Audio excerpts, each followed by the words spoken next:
Sultan Qutuz, from captive prince to the man who stopped the Mongols. The complete life story of Sultan Saif al-Din Qutuz. 1. A child born into a world about to collapse. In the early 13th century, the Islamic world was facing one of the most terrifying periods in its history. From the east came an army unlike anything many kingdoms had ever encountered. The Mongols had built a vast empire across Asia, and their armies were moving westward with astonishing speed. Cities that had stood for centuries were falling, kingdoms disappeared, rulers fled. And in 1258, Baghdad itself, the great center of the Abbasid Caliphate, fell to the forces of Hulagu Khan. But years before these events, somewhere in the lands of Central Asia, a child was born who would eventually stand against that Mongol expansion. His name was Qutuz, more fully known as Al-Malik al-Muzaffar Saif al-Din Qutuz.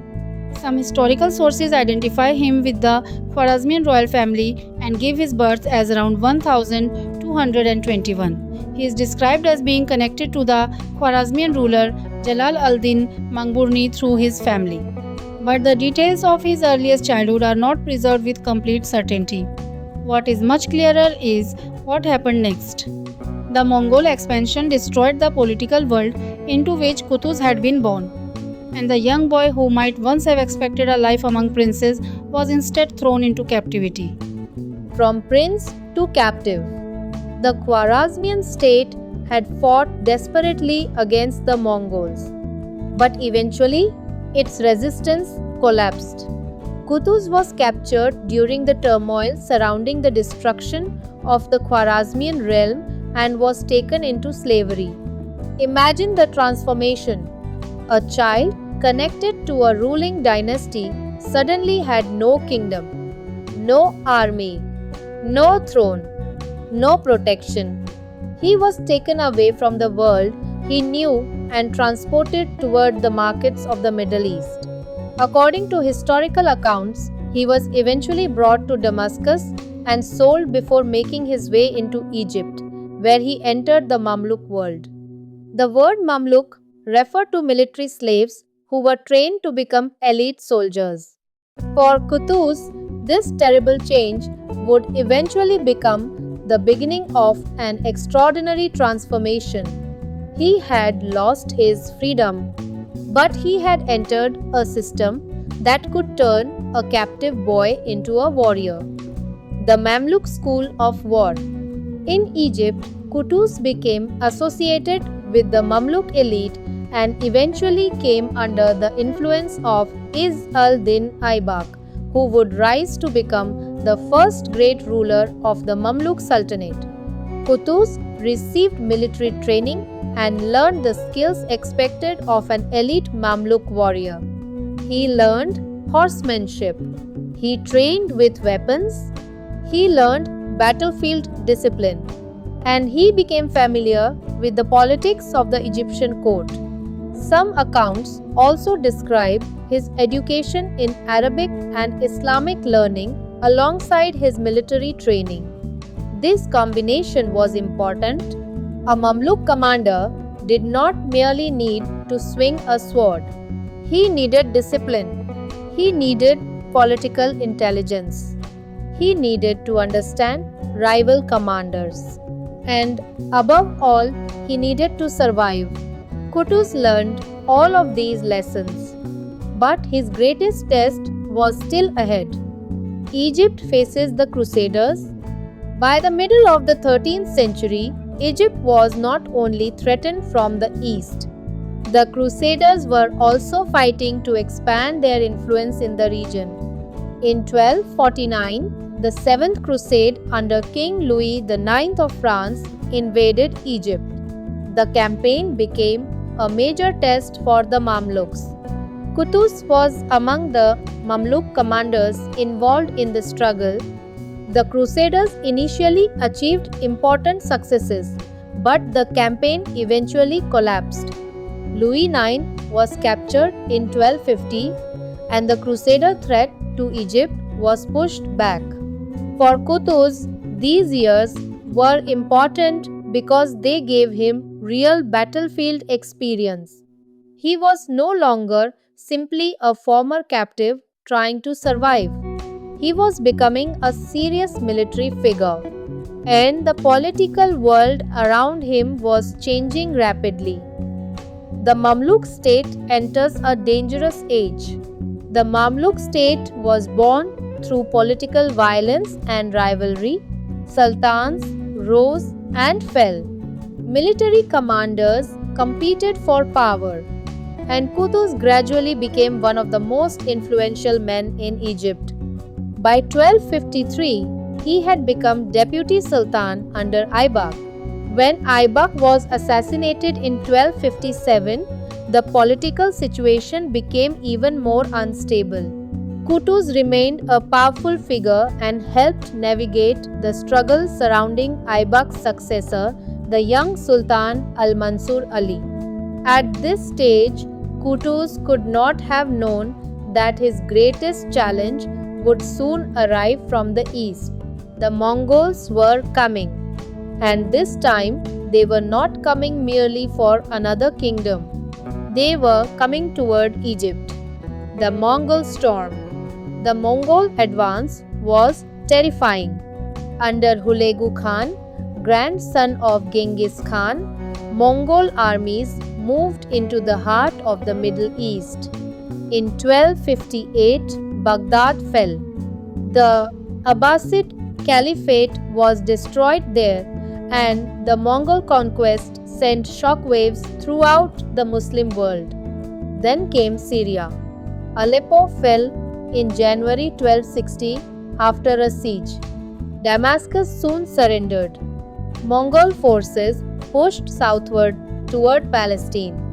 According to Encyclopedia Iranica, Hulegu later withdrew much of his army from Syria, leaving a force under his general Kitbuqa.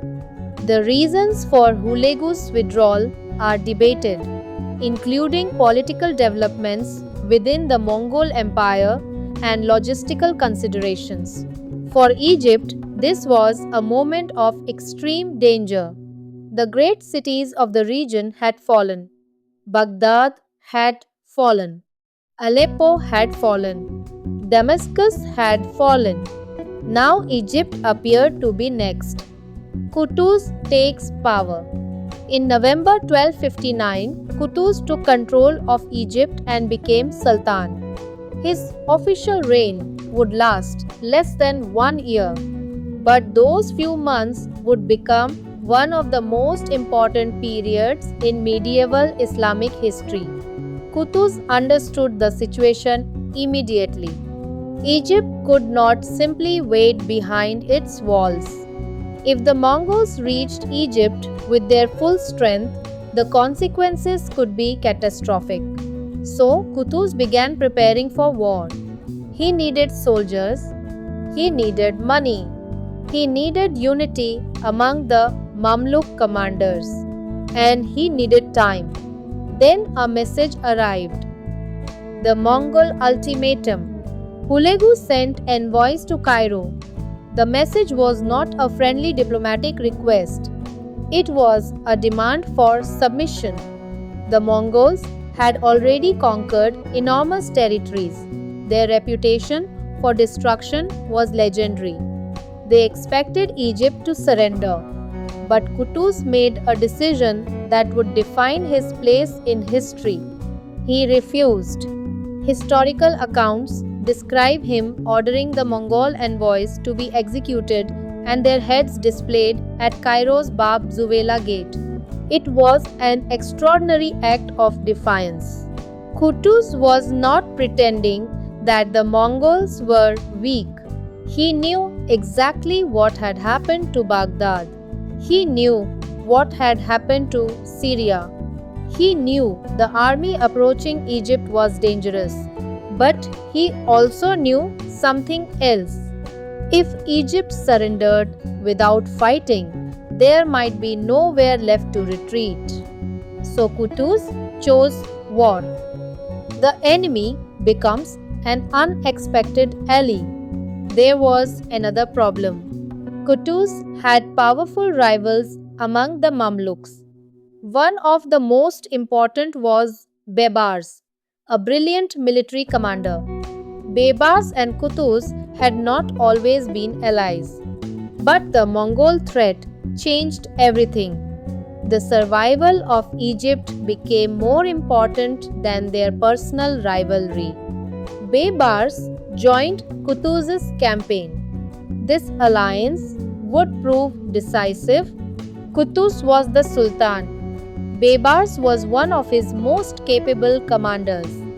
Together, they prepared to confront the Mongols. The Egyptian army marches north. In the summer of 1260, Qutuz left Egypt with his army. The destination was Syria and Palestine. The Mamluks were moving toward an enemy that had appeared almost unstoppable. The Egyptian army reached the region of Gaza. Baybars commanded the advance forces. A small Mongol detachment was encountered and defeated near Gaza. The victory was encouraging, but the main Mongol army was still coming. The Mamluks continued their advance. Near Acre, Qutuz obtained supplies and planned the next stage of the campaign. Then came the news. Kitbuqa was moving south. The Mongols were approaching. The two armies were about to meet. Ain Jalut. The battlefield was Ain Jalut, the spring of Goliath, in Palestine. The date was the 3rd of September 1260. On one side stood the Mamluk army commanded by Sultan Qutuz, with Baybars playing a major role. On the other stood the Mongol army commanded by Kitbuqa. The Mongols had built a reputation for near invincibility. Their cavalry was fast, their archers were deadly, their commanders were experienced, and their psychological warfare had terrified kingdoms across Asia and the Middle East. But Qutuz had a plan. Baybars led the vanguard and engaged the Mongols. Then he used tactics designed to draw the Mongol force into a position where the Mamluks could strike from concealed positions. The terrain helped the Mamluks. The battlefield narrowed between surrounding hills. Qutuz had positioned troops where they could remain hidden until the critical moment. Then the battle began. The moment everything changed. Baybars and the Mamluk vanguard attacked. The Mongols responded. For a time, the battle was fiercely contested. The Mongols pushed forward. The Mamluks suffered heavy pressure. Then Qutuz committed more of his forces. The hidden Mamluk troops emerged. The battlefield became chaos. Mamluk cavalry struck the Mongol forces from multiple directions. Kitbuqa continued fighting, but the Mongol army began to lose cohesion. Then came one of the most famous moments associated with Qutuz. According to later historical accounts, when the battle reached a critical point, Qutuz personally encouraged his soldiers and fought alongside them. Whether every dramatic detail preserved in later narratives can be established with certainty is difficult to say. But the central historical fact is beyond serious dispute. The Mamluks defeated the Mongols at Ain Jalut on the 3rd of September 1260. Kitbuqa was killed. The Mongol advance was stopped, and the political map of the Middle East changed. Why Ain Jalut mattered? Ain Jalut was not the end of Mongol power. The Mongols would remain a major force in the region. But the battle proved that Mongol armies could be defeated. That mattered enormously. The Mamluk victory prevented the Mongol conquest of Egypt and allowed the Mamluk Sultanate to establish itself as the dominant Muslim power in Egypt and Syria. The Mamluks then moved to recover territories that had fallen under Mongol control. The victory also transformed Qutuz's reputation.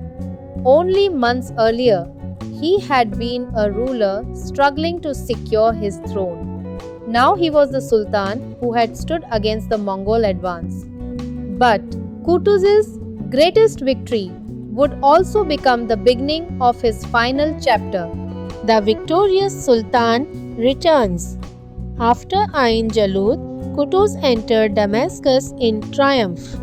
The Mongol forces had been pushed out.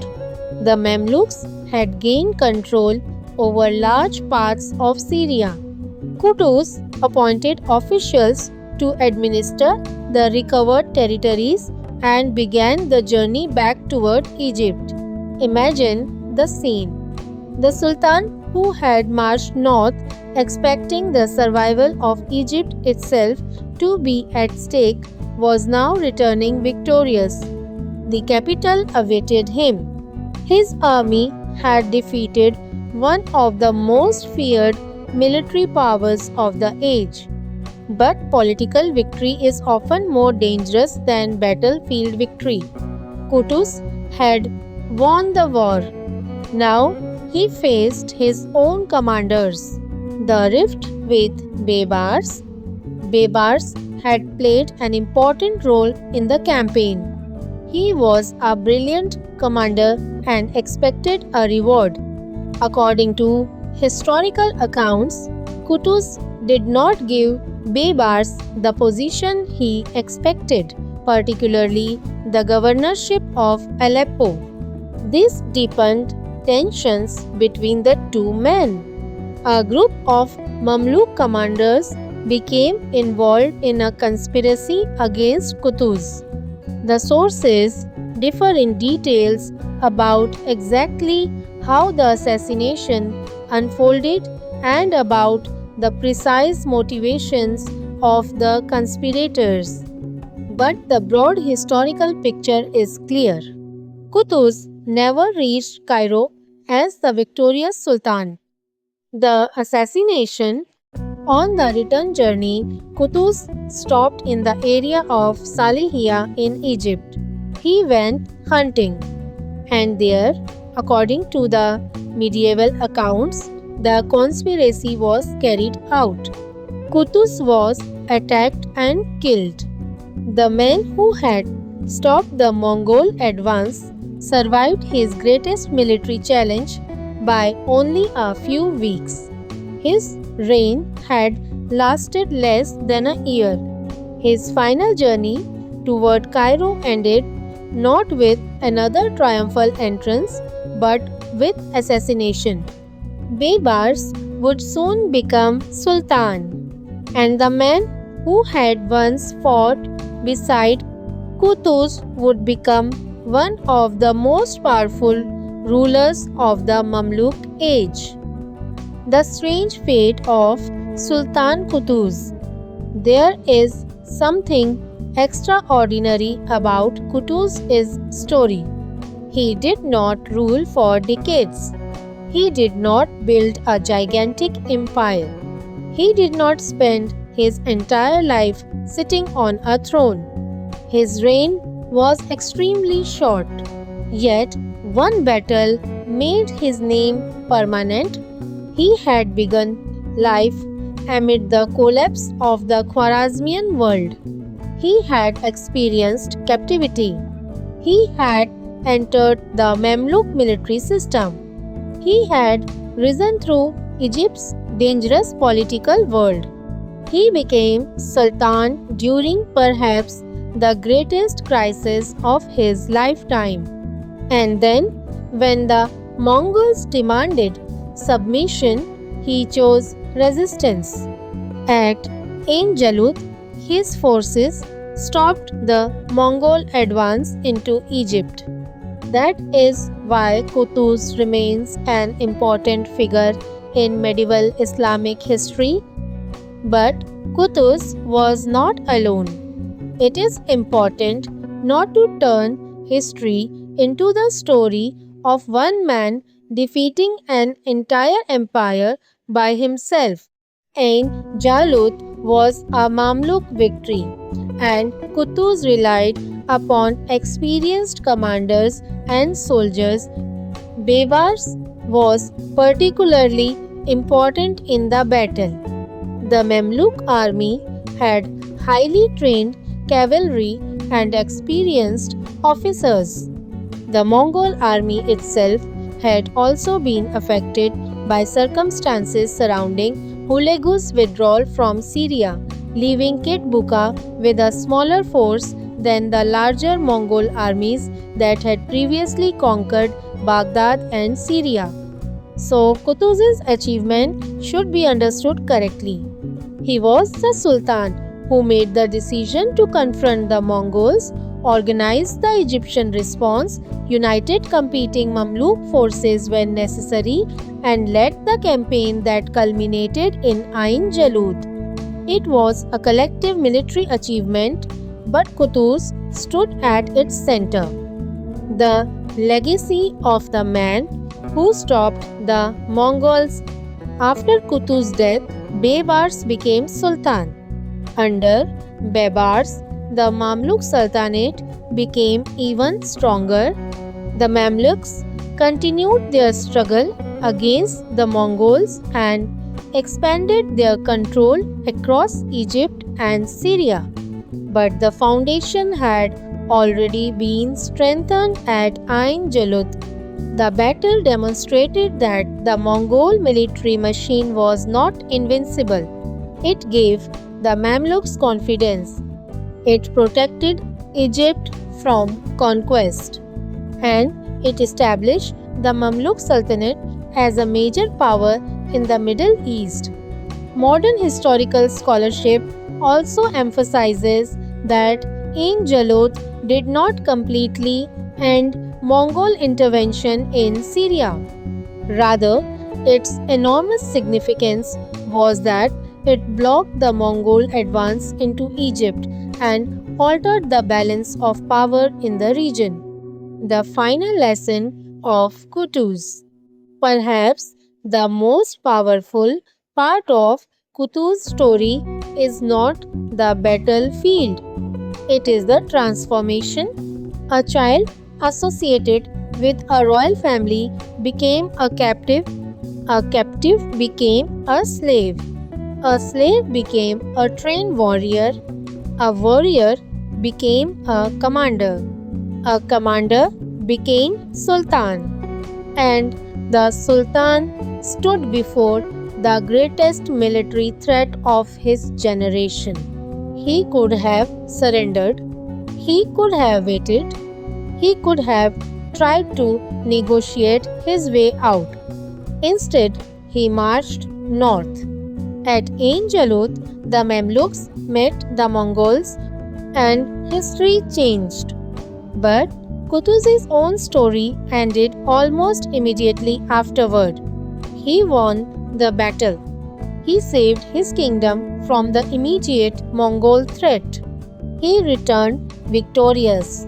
And before he could even enjoy the fruits of victory, he was assassinated. His life was short. His reign was shorter. But his legacy was enormous. Conclusion. The Sultan who had almost no time. History sometimes remembers rulers because they ruled for 50 years. Others are remembered because they conquered enormous territories. Qutuz belongs to a different category.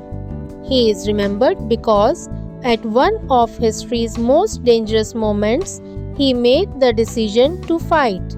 The Mongols had already conquered Baghdad. They had taken Aleppo. They had taken Damascus. Egypt appeared to be next. But Qutuz refused to surrender. On the 3rd of September 1260, at Ain Jalut, the Mamluks defeated the Mongol army of Kitbuqa. The victory prevented the Mongol conquest of Egypt and secured the position of the Mamluk state in the region. And then, only weeks later, the victorious Sultan was dead. His story reminds us that a person's historical importance is not always measured by the number of years they live or rule. Sometimes history gives a person only one moment, and sometimes one moment is enough to change the course of an entire age. Sultan Saif al-Din Qutuz had that moment at Ain Jalut, and that is why, centuries later, his name still echoes through the history of the Muslim world. Thank you for watching the incredible life story of Sultan Saif al-Din Qutuz. If you enjoyed this journey through Islamic history, please like the video, subscribe to Legend Voice, and turn on the notification bell for more inspiring stories of Muslim heroes, leaders, and forgotten figures from history. Your support helps us bring more remarkable stories from the past to life. Thanks for watching, and I'll see you in the next historical journey.